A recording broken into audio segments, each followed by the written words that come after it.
Let me say a special good evening to Mr. Ken Ali. Ken, are you there? Yes, I'm there. Good evening, Mikee, to you and your many viewers. It's always a pleasure to have you on, Mr. Ali. May 3rd, which is today, is World Press Freedom Day.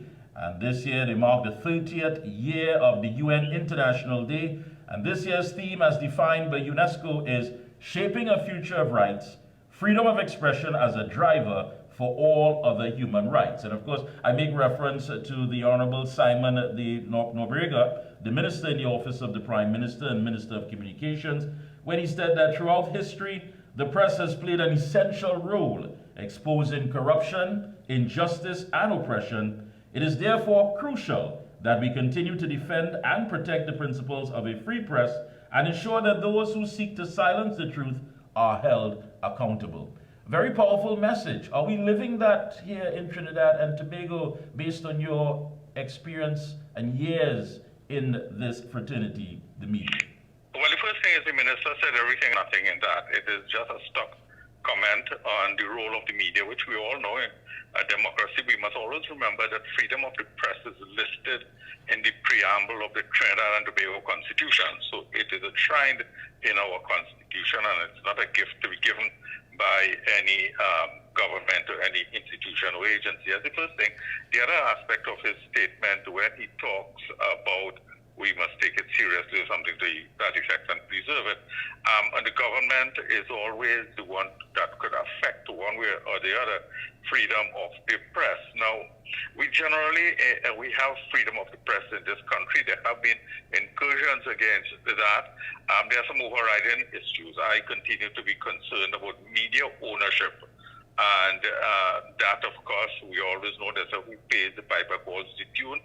And it is not only just what the media covers, but what the media chooses not to cover. So I think that's a point that is well understood. Yeah. But along with that, we have the issues of the Prime Minister. I don't want to use harsh words, but he is critical of the media. I think it is his manner of treating with the media, which has also set the tone for the responses from several of his ministers. Well, to begin with, let me make this point that the government seldom holds post-cabinet press conferences anymore. They are generally unaccessible, except for when you get interviews and so on. But the point I wish to hammer home here is that the Prime Minister has a manner in which he has browbeaten the media at press conferences and so on. He has intimidated the media to the point where you feel some journalists are scared to ask him questions. You remember he told a journalist some time ago, I'm not answering your questions because some photograph he had taken some time ago and so on. I also keep... And you're right, Mr. Ali, the point here too is that when they say that throughout history, the press has played an essential role exposing corruption, injustice, and oppression. And I find that to be very, I don't know how to put it as far as being part of the minister's message, because there are many times that these red flags have gone up. People have demanded accountability, transparency. It's either been brushed off, it's either been spinned, or you're right, we've either heard some sort of exchange of vulgar words and some scathing attacks on the media. For example, let's look at Robert Amar. And if the freedom of the press is such a high principle and it's something that they hold to the highest esteem, why is it that you have journalists who are still fighting to get access to get into any of these press conferences? Yes, this matter of accreditation for media conferences is a serious matter and should not be within the realm of the government. In the U.S., for example, you know, there are so many media houses, but there is something called the White House Correspondents Association, which is made up of all the journalists. They have a board of directors, and they will determine, because you can't have 2,000 journalists in a room, but they will determine representation, and that representation would be fair across the board: radio, newspaper, online, TV, the whole works, you know. So that's one aspect of it. We must always keep on our back of our minds too that this government tried to deprive people of access to the Freedom of Information Act. In fact, some institutions, including the central bank, are already exempted from freedom of information, so you can't ask some question. And then I have always kept also in mind that this is a government that sought to bring sedition charges against the now late Sat Maharaj, or something he said on radio. And, if sedition is an age-old law that was used in bygone times for people who try to overthrow administrations. And if it was something incendiary that Mr. Maharaj had said then, we have some comments being made. I don't want to call their names, of people who make these very inflammatory comments on social media and so on. And we haven't seen the law being executed in a fair and a balanced way. So you have generally a sense that if you are critical of the government, you put yourself at risk of harassment from the authorities. And on the basis of that, we don't see the kind of investigative journalism. And I think we ought to see there are so many issues. The matters with respect to procurement. I know you don't have time for us to go into all of these things. There are serious issues with respect to procurement and bid rigging and so on. There are issues with respect to virtually all aspects of governance. Yeah, and I agree with you. Let me ask you, for the amount of years that you've been working in the media, there may have been days that you said, listen, I don't think my message, my writing, or whatever it is I'm doing is coming across to the masses.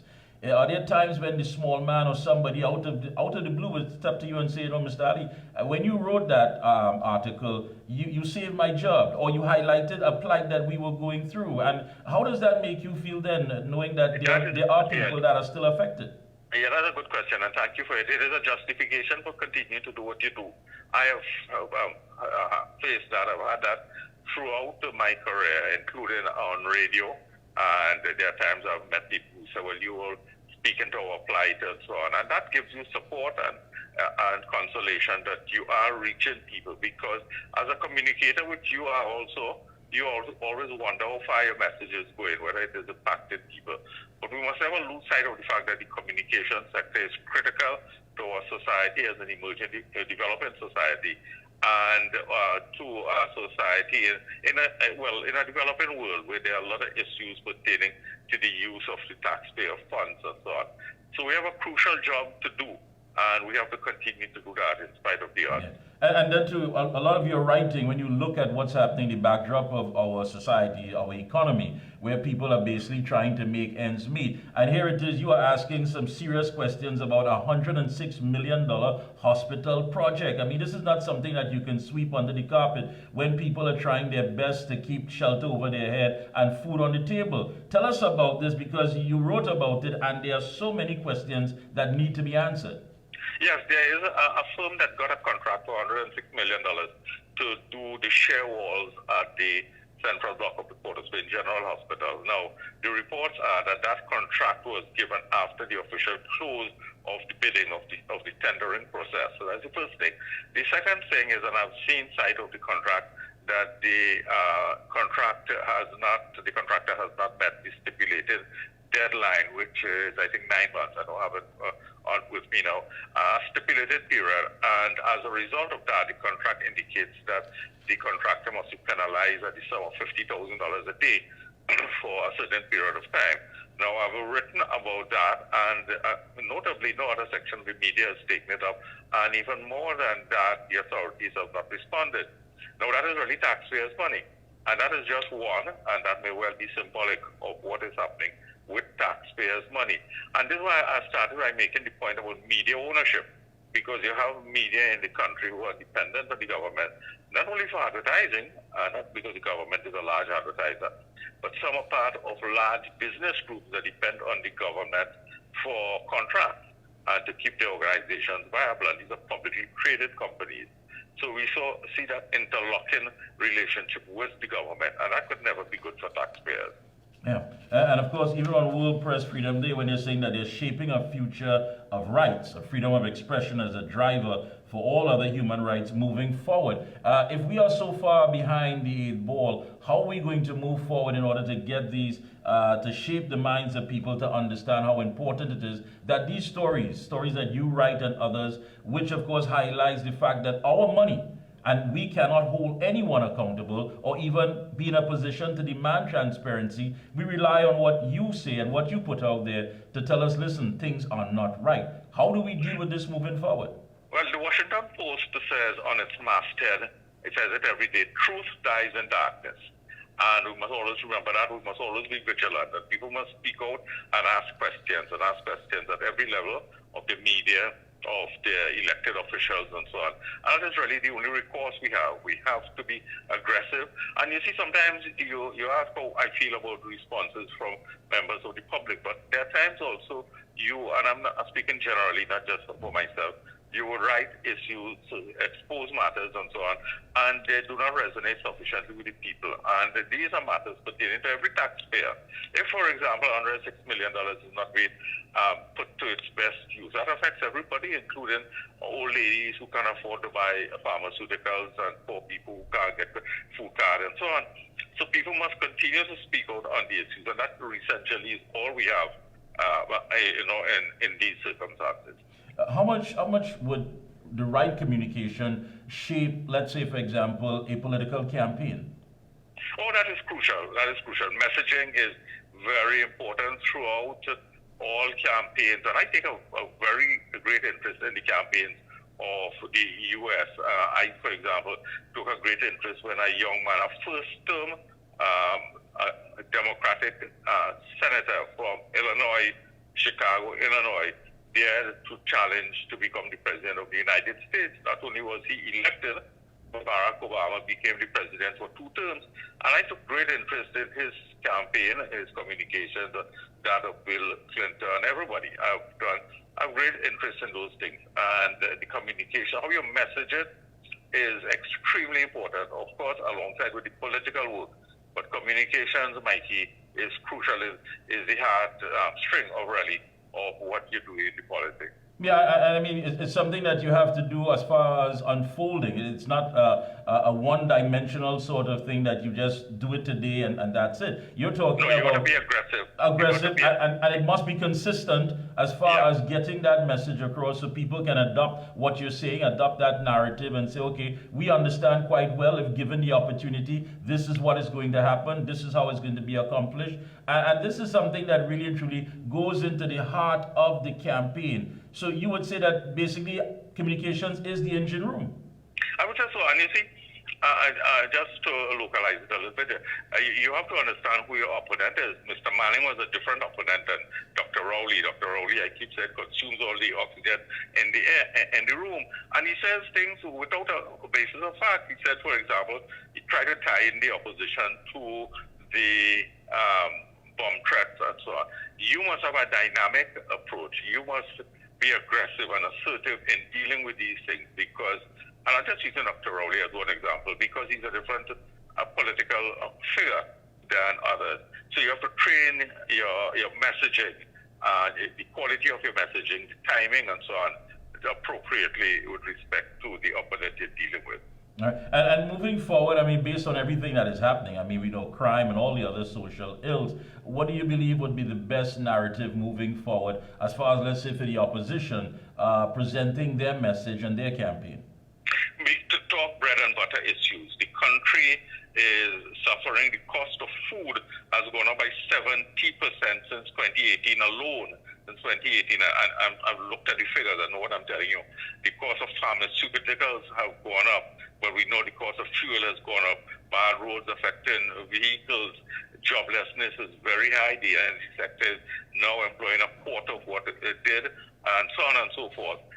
So the cost of living is an issue. Crime, of course, is not obvious issue. A lot of people are slumping into the underclass, into the under the poverty level. There's a huge amount of poverty. So the issues must be bread and butter. People are interested in other things too, like the AG and all those things, but those are less important. The first important thing here is the security of the family and putting food on the table, sending the children to school, buying school books and so on. So I think the issues must be centered around that. It is the economy, it is the how it impacts you, not in macroeconomic terms, what it means for you, how you're suffering, can't pay your bills, can't feed your children and so on. And Trinidad and Tobago is facing the worst economic times since the 1980s. We've discussed, and I've written extensively about the vanishing middle class. I've talked about people migrating or seeking to migrate, about almost a third of our small and medium-sized enterprises have shut down. They're the ones who provide competition in the marketplace. They're the ones who give you a loan, easy payment terms. They're the ones who provide jobs and so on. We're losing all of that in Trinidad and Tobago. And I have somebody who's witnessed the society for a long time, Mikey. I have not seen this since the dark days of the George Chambers administration in the 1980s. Right. I'll allow you a closing comment on World Press Freedom Day. Go right ahead, Mr. Ali. I would say, Mikey, that we should all be extremely vigilant, very focused, look at the issues, keep asking questions and asking them again, because sometimes they appear to fall on barren ground. And you are, like, for example, you cite one article I wrote about that. Now, if there are other people who have raised issues related to that, it may have gotten responses.